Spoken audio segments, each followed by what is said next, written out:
Hello everybody, thank you for joining me.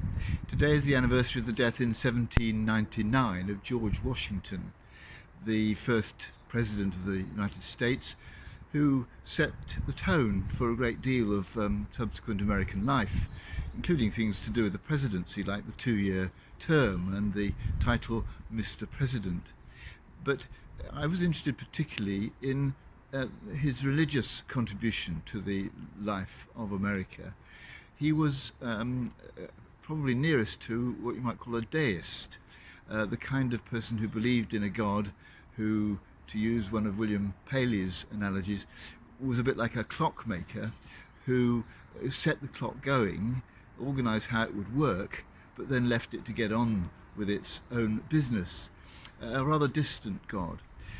But in fact, George Washington, although that was the current thinking of the time, went a little bit further than that. He did believe in a God who got involved in events and affairs of human beings.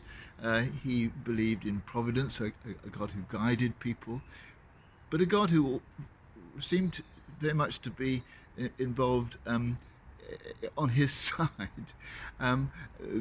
He saw God as somebody who would be involved in some of the battles in which he was engaged and would make sure he won.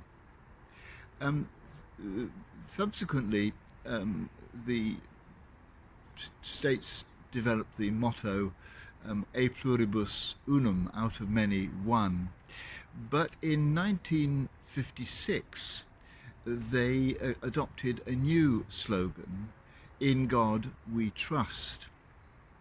And it seemed to me as I thought about this that the God in which, and this is an enormous simplicity of course, but the God in which America seems to trust is very much a God who is on their side, who's going to do for them what they want him to do.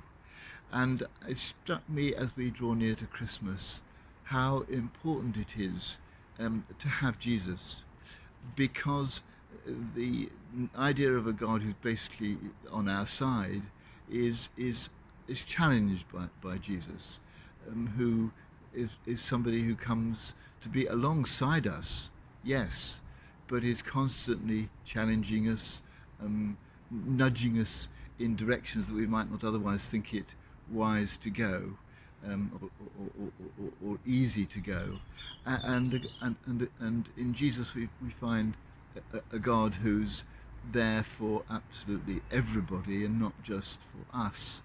And so today I'm going to, as I prepare for Christmas, to say thank you that we have Jesus, because I think a God without Jesus can so easily become a God who we think is only there for us and to serve our purposes.